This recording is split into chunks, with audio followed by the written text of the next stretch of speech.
नमस्कार दोस्तों। पत्रकार वार्ता में थोड़ा विलंब है, इसके लिए मैं क्षमा चाहूँगा। बहुत सारे किसानों के, हमारे दलित भाई बहनों के प्रतिनिधि आज राहुल जी से, कैप्टन अमरिंदर सिंह जी से मिलने आए थे, थोड़ा विलंब हो गया। सबसे पहले मैं पत्रकार वार्ता में हम सबके नेता माननीय राहुल गांधी जी, कैप्टन अमरिंदर सिंह जी, सुनील जाखड़ जी, हरीश रावत जी और मंचासीन सभी प्रतिनिधियों का स्वागत करता हूं। पत्रकार और छायाकार बंधुओं का भी स्वागत करता हूं। आज देश में एक विषम परिस्थिति है जब खेत और खलिहान पर हमला बोला गया है। 3 काले कानूनों के खिलाफ श्री राहुल गांधी जी ने कांग्रेस पार्टी के और किसान के झंडे के नीचे एक खेती बचाओ यात्रा की ऐतिहासिक शुरुआत की है। भट्टा परसोल से आपने भूमि का उचित मुआवजा कानून खत्म करने की मोदी सरकार की दुर्भावना के खिलाफ यही शुरुआत की थी और अब इन 3 काले कानूनों के खिलाफ शुरुआत की है। बगैर किसी विलंब के मैं आदरणीय राहुल गांधी जी से अनुरोध करूंगा कि वो आपसे अपनी बात कहेंगे। आदरणीय राहुल जी।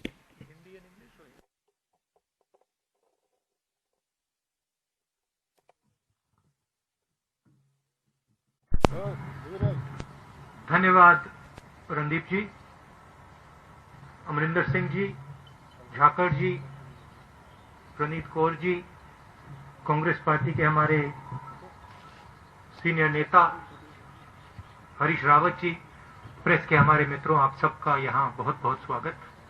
जैसे आप जानते हैं, हमारी ये यात्रा इन 3 काले कानूनों के खिलाफ है। ये जो कानून प्रधानमंत्री जी ने बनाया, एग्जिस्टिंग स्ट्रक्चर है, फूड सिक्योरिटी का एग्जिस्टिंग स्ट्रक्चर है, उसको खत्म करने का, नष्ट करने का तरीका है। जैसे पहले भाई और बहनों नरेंद्र मोदी जी ने नोटबंदी की, उसके बाद जीएसटी की और कोरोना के समय उन्होंने किसानों को, मजदूरों को, छोटे बिजनेसेस की कोई मदद नहीं की, उसी प्रकार ये भी किसानों पर आक्रमण है और इस आक्रमण को हम रोकेंगे। इन कानून के खिलाफ हम लड़ेंगे। पंजाब को इससे सबसे ज्यादा इफेक्ट होता है, हरियाणा और पंजाब। और अगर एमएसपी जाएगी, अगर ये एग्जिस्टिंग जो स्ट्रक्चर है अगर ये टूटेगा, तो पंजाब को भविष्य में रास्ता नहीं मिलेगा। तो हम एक प्रकार से पंजाब की, हरियाणा की, उत्तर प्रदेश की, राजस्थान के किसानों की और इसके लोगों की रक्षा कर रहे हैं। अब आप सवाल पूछिए। If you raise hands, I'll go one by one. We'll go with you, Anand ji. Just wait for the mic. You raise hands, I'll note down, and then we'll do it in an orderly fashion. Rahul ji, you are on the खेती बचाओ mission, but before this आप Beti Bachao mission में थे, हाथरस जा रहे थे। हमारे सामने हमने देखा था पुलिस ने कैसे आपको धक्का दिया। उसके बाद प्रियंका जी के साथ हाथापाई हुई। करीब 500 कांग्रेस वर्कर्स के खिलाफ एफआईआर हो गई है, जर्नलिस्ट पे भी एफआईआर हो रही है। योगी सरकार के इस रवैये पर क्या कहेंगे सर? पूरे देश को धकेला जा रहा है, मारा जा रहा है, पीटा जा रहा है। मुझे थोड़ा सा धक्का लग गया तो क्या बड़ी बात है, कोई फर्क नहीं पड़ता। It's not a big deal. हमारा काम है देश की जनता की रक्षा करना, देश के किसानों के साथ खड़ा होना हमारा काम है। ऐसी सरकार है, अगर हम खड़े होंगे धक्का लगेगा, लाठी लगेगी, ठीक, खा लेंगे लाठी, धक्का खा लेंगे, क्या है।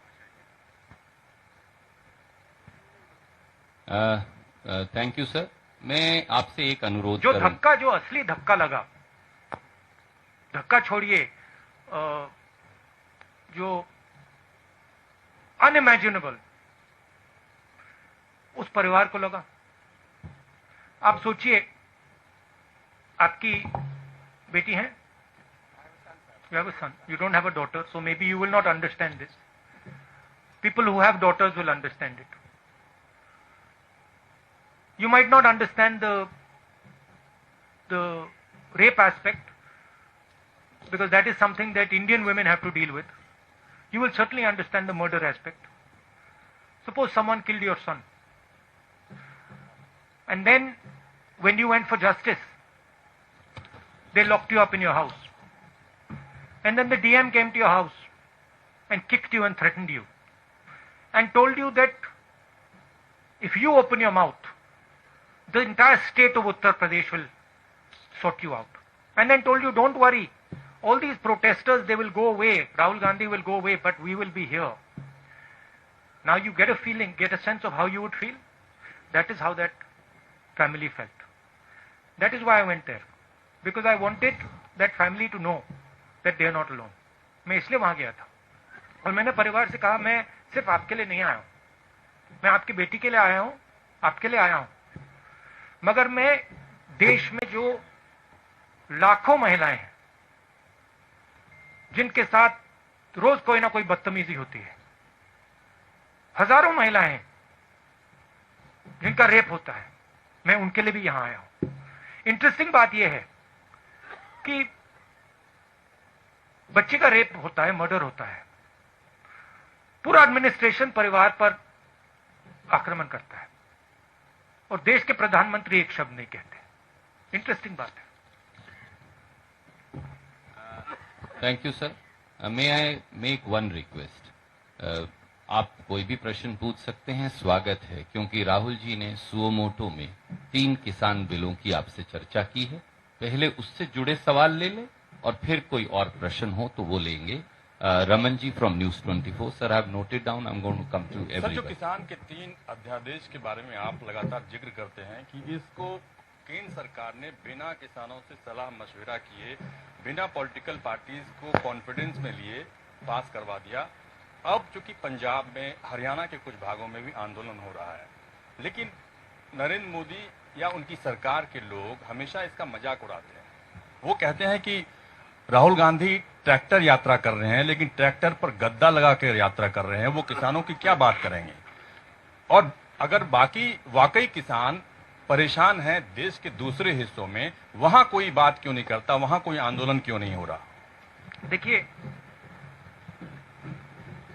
बात क्या है, पहले आपने स्मॉल एंड मीडियम बिजनेस पे आक्रमण किया, उनको आपने खत्म कर दिया। फिर आपने जीएसटी, कोविड के समय आपने अपने 2-3 मित्रों की मदद की, लाखों करोड़ रुपए आपने उनका माफ कर दिया। मजदूर घर पैदल जा रहे थे हजारों किलोमीटर, पानी नहीं था, भोजन नहीं था, आपने एक शब्द नहीं बोला, उनको आपने वार्निंग ही नहीं दी,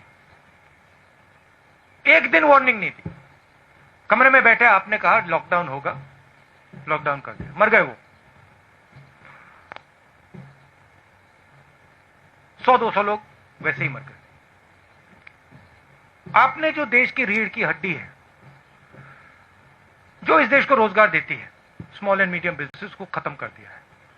ये देश, और आप देखना, मैंने फरवरी में कोरोना की बात की थी, उन्होंने कहा राहुल गांधी मजाक कर रहे हैं। अब देखिए, समझ किसको है किसको नहीं है। एक व्यक्ति आपको कह रहा है, फरवरी में कह रहा है कि कोरोना से हिंदुस्तान की इकोनॉमी, हिंदुस्तान के लोगों पर बहुत जबरदस्त चोट लगने वाली है, और दूसरा व्यक्ति कह रहा है 22 दिन में ये लड़ाई जीती जाएगी। समझ किसको है ये तो आपको जज करना है, मैं तो नहीं कहूंगा। एक व्यक्ति कहता है 22 दिन में लड़ाई खत्म हो जाएगी, उसको यह भी नहीं मालूम कि कोरोना है क्या, देश क्या है, कैसे चलता है। उस टाइम भी मेरा मजाक उड़ा रहे थे, और अब मैं आपको बता रहा हूं, और आप लिख के ले लीजिए, आज भी मजाक उड़ाएंगे, मगर 6 महीने बाद याद रखना जो मैं आज कह रहा हूं। 2 चीजें आपसे कहूंगा। पहली बात, यह देश अपने युवाओं को रोजगार नहीं दे पाएगा। नरेंद्र मोदी ने ढांचा तोड़ दिया है। अब नरेंद्र मोदी खेती के ढांचे को तोड़ने जा रहा है। अगर नरेंद्र मोदी ने खेती के ढांचे को तोड़ दिया तो एक तरफ रोजगार नहीं मिलेगा, दूसरी तरफ भोजन नहीं मिलेगा। ठीक है, अभी मेरा मजाक उड़ाएंगे, उड़ाने दो। 6 महीने बाद, जैसे आज मैं फरवरी की बात कर रहा हूं, 6 महीने बाद आप देख लेना। ठीक है, ये सिस्टम है, ये फूड सिक्योरिटी का सिस्टम है। एमएसपी है, फूड डिस्ट्रीब्यूशन सिस्टम है, प्रोक्योरमेंट सिस्टम है, मंडियां हैं। ये एक प्रकार से किसान का फूड सिक्योरिटी का एक किला है, ये प्रोटेक्ट करता है। किले में कमियां हैं, मैं ये नहीं कह रहा हूं कमियां नहीं, कम मंडियां हैं, करप्शन है, इंफ्रास्ट्रक्चर बेहतर होना चाहिए, मगर किले को अगर आपने तोड़ दिया तो किसान बच नहीं सकता। अब नरेंद्र मोदी किले को क्यों तोड़ रहे हैं? नरेंद्र मोदी ने जीएसटी क्यों की? नरेंद्र मोदी ने डिमोनेटाइजेशन क्यों किया? नरेंद्र मोदी जी ने कोरोना के समय गरीबों की मदद क्यों नहीं की? 2 नाम दे सकता हूं आपको, अंबानी, अदानी। ये ट्रायंगुलर ग्रुप है, अदानी, मोदी, अंबानी। और नरेंद्र मोदी का काम रास्ता साफ करने का है। उनको ऑर्डर दिया गया है कि स्मॉल एंड मीडियम बिजनेसेस को खत्म करो, किसानों को खत्म करो, मजदूरों को खत्म करो और हमारे लिए रास्ता खोलो। अब मजाक कौन कर रहा है ये आपको डिसाइड करना है। Raman ji, I'll come back to you. We have to. I'll come back to you. We'll give you a second एक question. सेकंड, क्या भाई?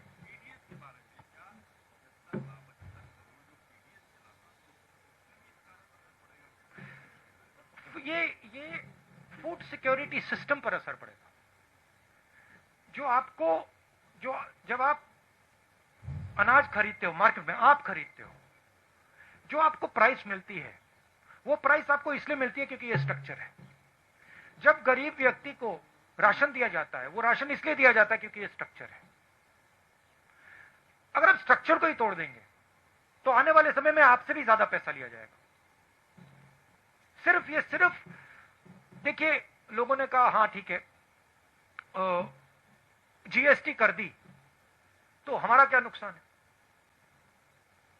स्मॉल मीडियम बिजनेसेस को नुकसान होगा, मगर जो कंज्यूमर है उसको क्या नुकसान होगा? बट नुकसान होगा, क्योंकि जब वो कोलैप्स करेगा आप कोलैप्स करोगे। तो हिंदुस्तान में सब चीजें कनेक्टेड है, और अगर आप एक चीज को छूओगे तो दूसरी चीज पे इफेक्ट पड़ेगा। मैं दूसरा उदाहरण देता हूं। नरेंद्र मोदी जी ने कहा हिंदुस्तान की जमीन किसी ने नहीं ली, सुना होगा आपने। ऑपोजिशन लीडर्स को कहा हिंदुस्तान की जमीन किसी ने नहीं ली। 1200 स्क्वायर किलोमीटर चाइना ने हमारी जमीन ले रखी है। कैसे ली? क्योंकि चाइना को मालूम है कि यह व्यक्ति जो ऊपर बैठा है ये सिर्फ अपनी इमेज की रक्षा करता है। ये अपनी इमेज बचाने के लिए 1200 स्क्वायर किलोमीटर जमीन हमें दे देगा।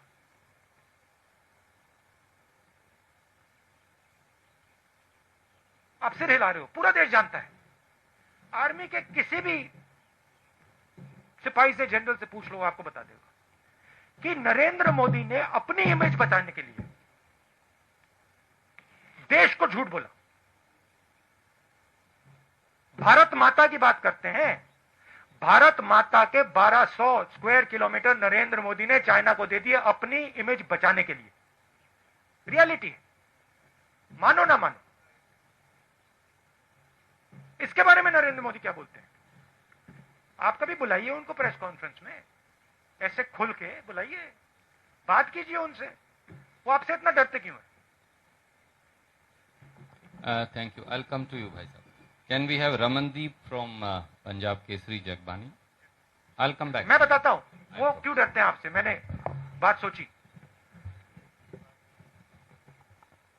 रीजन एक ही है। चाइना से भी वो इस कारण डरते हैं और आपसे भी इस कारण डरते हैं। वो सोचते हैं चाइना हमारी इमेज खराब कर देगा, वो सोचते हैं ये जर्नलिस्ट हमारी इमेज खराब कर देंगे। नरेंद्र मोदी जी को सिर्फ अपनी इमेज में इंटरेस्ट है। टनल में जाएंगे, अकेले जाएंगे, वेविंग हो जाएगी, मीडिया पे पूरी मोनोपोली है, सोचते हैं कि भैया मीडिया दिखाएगा मुझे टनल में। तो उनको सिर्फ अपनी इमेज से ऑब्सेशन है। जो भारत में हो रहा है उससे कुछ लेना देना नहीं। मेरी फीलिंग है कि शायद नरेंद्र मोदी ये जो 3 कानून है इनको समझते ही नहीं, मेरी असेसमेंट है।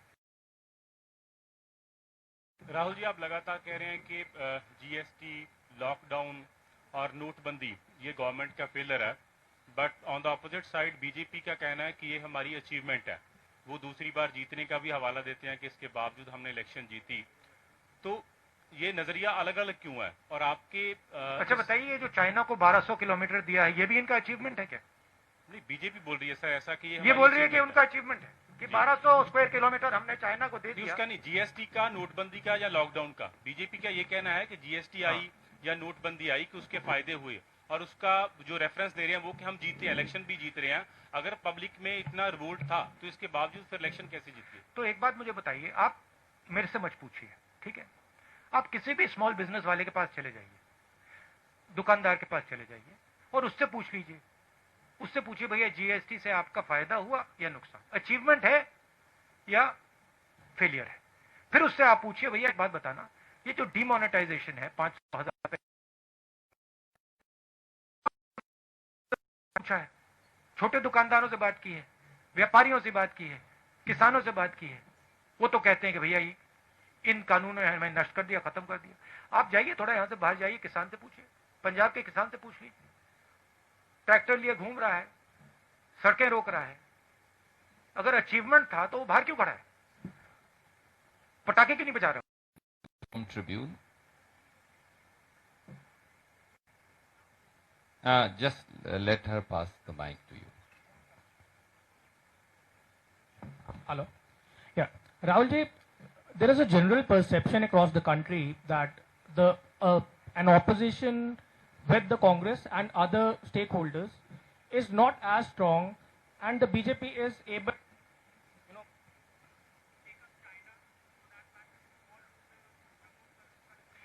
Can you put the mic?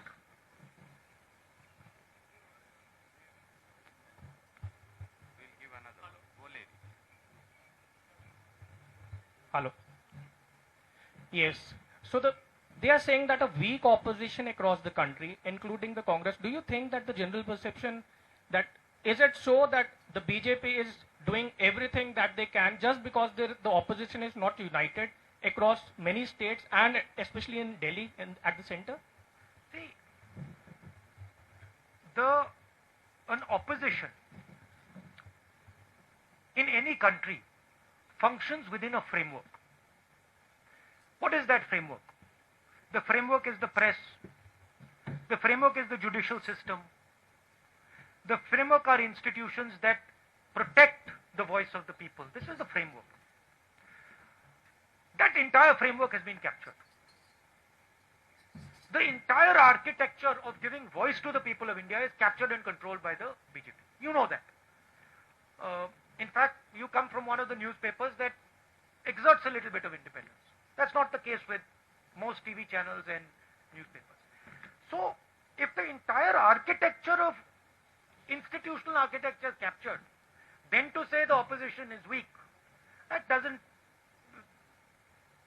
not really a correct statement. Give me a free press. Give me institutions that are free, and the government will not last.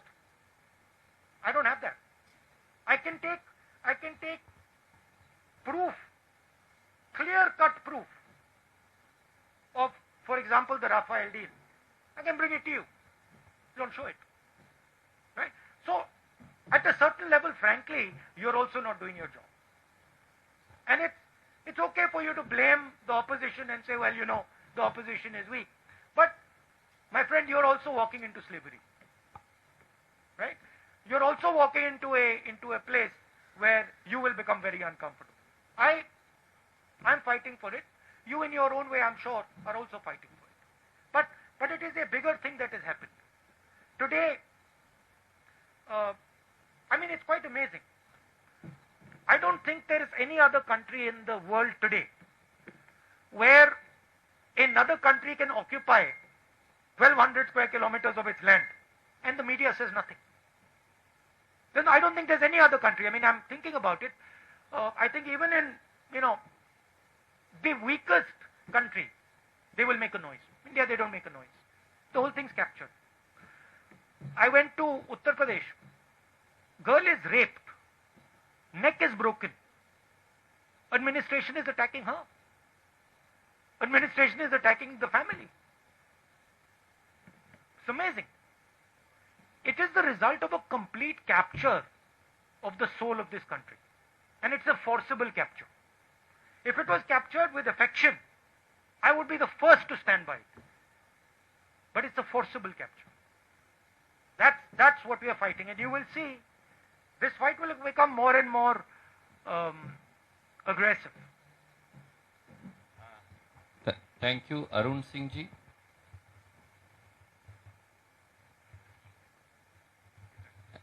And then Gurpreet Singh Chattha ji from Ajit thereafter. Hello Rahul ji, आप उत्तर प्रदेश गए, आप पंजाब आए हैं, आप lockdown के दौरान taxi driver से बात कर रहे थे। आप जब भी कहीं जाते हैं, किसी इशू को उठाते हैं, बीजेपी की तरफ से एक वर्ड है पॉलिटिकल टूरिज्म। आपको ऐसा लगता है कि जब आप किसी कॉज को, किसी इशू को हाईलाइट करने की कोशिश करते हैं तो उससे डेविएट करने के लिए पॉलिटिकल टूरिज्म की बात आप करिए। अब उत्तर प्रदेश सरकार ये कह रही है कि एक इंटरनेशनल साजिश है यूपी सरकार को बदनाम करने की, जो कुछ हो रहा है वहां पर हाथरस में। या यहाँ पर आपसे सवाल ये पूछा जा रहा था कि गद्दी लगी थी, आप उस ट्रैक्टर पे बैठे थे। नहीं, मगर ये सवाल कभी नहीं पूछा जाएगा कि नरेंद्र मोदी ने 8,000 करोड़ रुपए के लिए 2 हवाई जहाज क्यों खरीदे। $1 बिलियन, 8,000 करोड़, उसमें कुशन छोड़िए, उसमें तो पलंग है पूरा। मतलब एक पलंग नहीं, 50 पलंग होंगे उसमें। ये नहीं कहते कि भैया हमारा जो प्रधानमंत्री है उसने 8,000 करोड़ रुपए का जहाज खरीदा। क्यों? क्योंकि उसके मित्र ट्रंप के पास जहाज है 8,000 करोड़ का, तो उसे भी चाहिए। ये नहीं कहते। ये कहते भैया राहुल गांधी, अमरिंदर सिंह जी गए, ट्रैक्टर पे बैठे थे, किसी ने कुशन लगा दिया। तो मैं वही कह रहा हूँ, नैरेटिव चेंज हो जाता है। आप पॉलिटिकल टूरिज्म वर्ड इसको दिया जाता है। इसलिए मैं पूछ रहा हूँ कि आप अगली बार जब कोई इशू उठाने की सोचते हैं तो इससे निपटने का क्या उपाय आपके पास है? क्योंकि देखो, मैं अपना काम करता हूं। मैंने जैसे बोला, मीडिया कैप्चर्ड है, इंस्टीट्यूशनल स्ट्रक्चर कैप्चर्ड है, उनका उधर डोमिनेंस है। मगर किसान पर जो अत्याचार करते हैं, छोटे दुकानदारों पर, स्मॉल मीडियम बिजनेसेस पे जो आक्रमण करते हैं, युवाओं के भविष्य पे आक्रमण जो करते हैं, उधर तो डोमिनेंस नहीं है ना। उधर मैं काम करता हूं। अब कहीं ना कहीं हिंदुस्तान के युवा को दिखेगा कि भाई यहां पे नरेंद्र मोदी जी टनल में वेविंग कर रहे हैं, मगर मुझे खाने को नहीं। किस बात की वेविंग कर रहे हैं वो टनल में, जब मुझे खाने को नहीं है, मेरे पास रोजगार नहीं है, मुझे भविष्य नहीं दिख रहा। तो कभी ना कभी रियलिटी, सच्चाई तो बाहर आती है ना। मैं पेशेंट आदमी हूं, रुक जाऊंगा थोड़ी देर। शुक्रिया। Can we have Gurpreet Singh ji from Ajit? Sir, मैं माइक देता हूं आपको। हेलो सर, जैसे आपकी पार्टी बोलती है, आपके वर्कर बोलते हैं कि आप जब सत्ता में आए, आपकी सरकार कांग्रेस बनती है तो 3 बिल हैं जो आपने बोला कि हमने वो बंद कर देंगे। अगर वो बंद भी कर देते हैं, जो पोजीशन अभी है, कैप्टन साहब यहाँ बैठे हैं, पहले भी पोजीशन खराब है, खुदकुशियां हो रही हैं, उसके लिए आपके पास प्लान क्या है किसानी को बचाने के लिए? हमारे अगर मैनिफेस्टो को आप पढ़ें, और उसकी कॉपी मैं दे सकता हूं, उसमें क्लियरली लिखा है कि जो फूड सिक्योरिटी का सिस्टम है उसको हम स्ट्रेंथन करेंगे।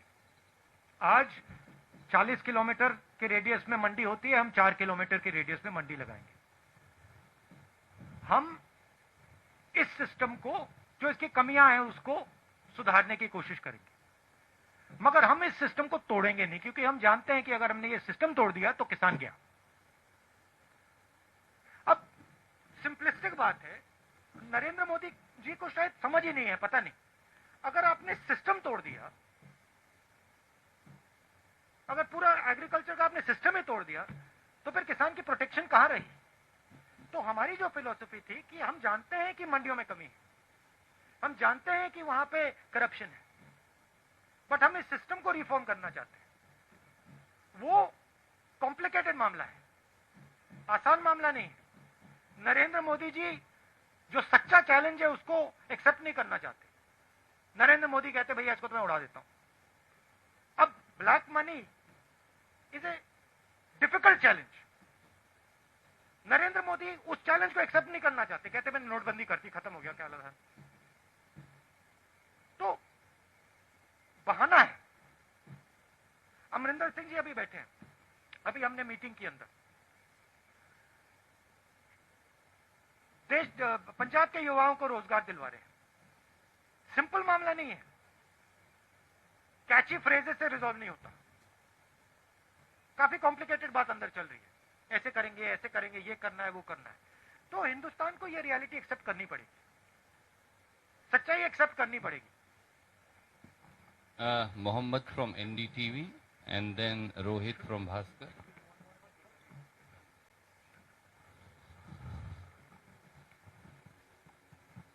So you have been mentioning in your speeches that you will save the federal structure. You are fighting this for saving the federal structure.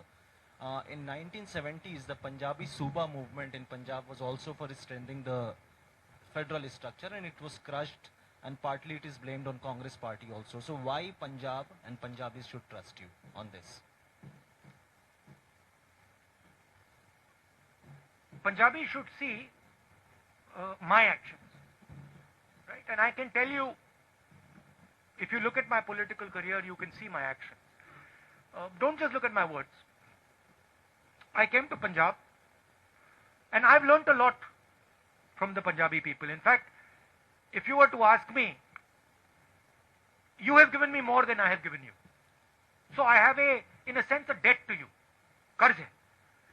So in my mind, I believe that the people of this state, they have a particular spirit. That spirit has taught me quite a lot. I'll tell you a small story. I remember, and this has never left my sister or my mind, ever. It will never leave. I remember when in 1977, my grandmother lost the election. There was no one in our house. Nobody. But there were Sikhs in my house. She was protected by Sikhs in 1975. I'll never forget them. Right? So I have, in my mind, it's a strange thing, but there is a debt that I feel I owe the people of Punjab. It's strange. In a similar way, I feel I owe a debt to the people of Tamil Nadu. I don't know why, but I have that feeling inside. So that's the first thing. Second thing is, look at my actions. Land acquisition bill. I fought, I got beaten up, I got abused. Nyamgiri, I fought, I got beaten up, I got abused. Manrega, abused. Right? Farm bill, I'm standing in front of the farm bill. I'm standing with the people of Punjab and saying, look, I've come here, I'm standing with you. I understand this is a risk for your future. So you look at my actions, you will see that I am a person who instinctively, I feel, when I see some injustice being done, I feel for that person, instinctively. If you see one strong man beating a weak man, automatically I am on the side of the weak man. This may be a failing. In fact, this is why I get beaten up so much in politics. It might be a feeling here. Every time I'm also thinking to myself, yeah, why? But I have that inside me. If I feel that injustice is being done to Punjab, I'll be standing on Punjab side, no matter what. If I feel injustice is being done to the Dalit girl in UP, I'll go there. I'll get 2-3 lathis, no problem. That's my nature. That's what I've been taught. I don't know any other way. And frankly, I can see right now that my political path would have been much easier if I didn't have this. अगर ये मेरे अंदर नहीं होता, but वो है, अब मैं उसको कैसे निकालूं? That's why people of Punjab should trust me. Thank you, sir. Rohit from Bhaskar.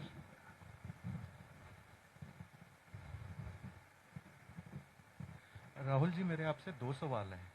एक पहला सवाल है कि जो किसानों के 3 ये जो अध्यादेश आए हैं, इसमें 15 करोड़ किसान ही नहीं 75 करोड़ पीडीएस लाभार्थी भी प्रभावित होंगे। इस पे आपका क्या कहना है?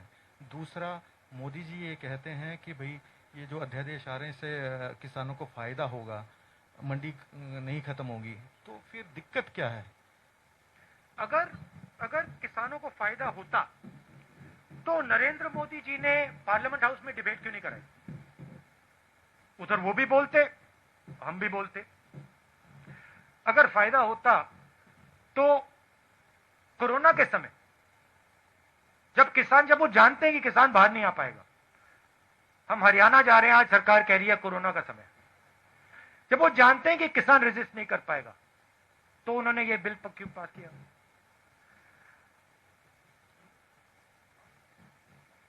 ऐसे प्रेस कॉन्फ्रेंस में बैठ के क्यों नहीं बोलते नरेंद्र मोदी जी कि ये किसानों के हक में है?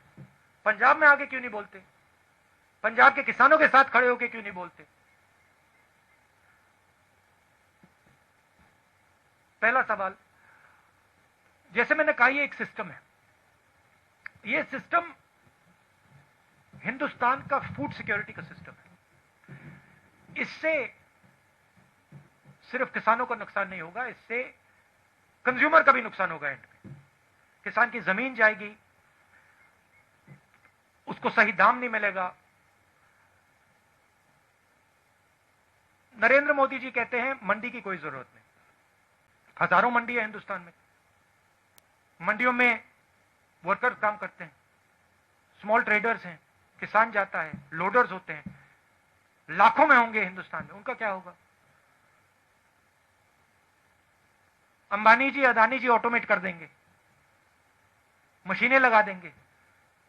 ये जो लाखों लोग हैं जो आज एग्रीकल्चरल सिस्टम में काम करते हैं, इनका क्या होगा? ये सब गुलाम बनेंगे। तो ये रियलिटी है। Thank you sir. अब एक बात, आप सबका बहुत बहुत धन्यवाद। आपने मुझसे इतने सवाल पूछे, मगर इनको तो आपने स्कॉट फ्री छोड़ दिया। तो इनसे भी 2-3 सवाल पूछ लीजिए। आदरणीय अमरिंदर सिंह जी, विशाल भाई, please take the mike. Sir, आप दोनों से ही है। नरेंद्र मोदी कहते हैं कि इच्छा शक्ति की कमी थी, इसीलिए उन्होंने 3 जो बिल थे वो लागू कर दिए जब टनल पे गए थे। तो उसके बाद क्योंकि पिछली सरकारें इनको लागू नहीं कर पाई थी और लगातार ही सवाल खड़े हो रहे हैं, चाहे स्टेट का मैनिफेस्टो, इलेक्शन मैनिफेस्टो था, चाहे 19 में आपका मैनिफेस्टो था, कि एपीएमसी एक्ट को आपने बड़े जोर शोर से वहां पे उठाया था। तो क्या लगता है कि आने वाले समय में इसको पूरी तरह डिमोलिश कर दिया जाएगा, या अभी भी आप मैनिफेस्टो के ऊपर खड़े हुए हो? देखिए, हमारे मैनिफेस्टो में क्लियर था कि हम एग्रीकल्चरल सिस्टम को डेवलप करेंगे। अगर आप 4 पॉइंट्स थे शायद, उसमें अगर आप पॉइंट्स देखें तो उसमें हमने कहा था हम फार्मर्स मार्केट डेवलप करेंगे। उसमें हमने कहा था कि हर 4 किलोमीटर हमें हम मंडी लगाएंगे। उसमें हमने कहा था कि हम infrastructure, farm to fork infrastructure बनाएंगे। हमने ये कहीं नहीं कहा था कि हम पूरे के पूरे फूड सिक्योरिटी सिस्टम को नष्ट कर देंगे। नरेंद्र मोदी जी ने इन 3 कानून के साथ पूरे के पूरे फूड सिक्योरिटी सिस्टम को नष्ट कर दिया है। इसलिए पंजाब का किसान खड़ा है, इसलिए हम यहां प्रेस कॉन्फ्रेंस कर रहे हैं। सर, सेशन बुला रहे हैं जल्दी इसको लेके। You'll have to take one question. Can we go to Kanchan from the Indian Express? Session वाला सर बता दीजिए जरा। स्पेशल सेशन बुलाया जा रहा है जी, इसको लेके। स्पेशल सेशन भी प्लस लीगल जो भी करना पड़ेगा हम करेंगे। और जो आदरणीय राहुल जी ने कहा, अगर आप 2019 का कांग्रेस का घोषणा पत्र देखेंगे तो उसका बिंदु नंबर 7 क्लॉज नंबर 12 अगर पढ़ेंगे तो वहां फार्मर्स मार्केट का पूरा खाका दिया गया है। धन्यवाद। कंचन जी। Rahul ji, Yogi, the CM of UP, has said that Hathras rape was an international conspiracy. What do you think about that? And another question is that the Akalis have asked you 5 questions here in Punjab. The gist is that what were you doing abroad when the farm bills were passed in the parliament? You were not even here for the farmers. My mother had gone for a medical checkup, and my sister couldn't go with her because some members of her staff had COVID. So that is why I was with my mother, helping her through a medical checkup. I'm her son also, after all, and I have to look after my mother. Another Thank question you. on And the they Hathras- were, and madam, they were Hathras rape. supporting that ordinance. The other thing is, yeah, of course, which the Akalis won't tell you, is that they have worked with the BJP. उनके साथ BJP साथ उन्होंने सालों काम किया है, और जब ये 3 बिल पास हो रहे थे, उनकी मदद अकाली दल कर रही थी. तो वो तो पूरा पंजाब का किसान जानता है. आपका दूसरा सवाल क्या था? About the Hathras rape being a international conspiracy, Yogi ji has said. I mean, Yogi ji is entitled to his opinion. He's more than welcome to imagine whatever he wants to imagine. What I saw there was a lovely girl was molested. Her neck was broken. Her family was threatened. And the people who did it, no action was taken against them. If Mr. Yogi sees an international conspiracy, well, that's fine. That's his prerogative. What I saw was a tragedy. The Chief Minister of Uttar Pradesh should have had the decency to say, this is a tragedy, and I will look into it, and I will protect this family and this girl. Thank you. I think we'll need to wind up because आपका आज हरियाणा का programme भी है पंजाब के बाद. आप सबका बहुत बहुत शुक्रिया. मैं माफी चाहूंगा बहुत सारे साथियों से आज हम सवाल नहीं ले पाए, पर there will be another time for Rahul ji will be back. Thank you very much.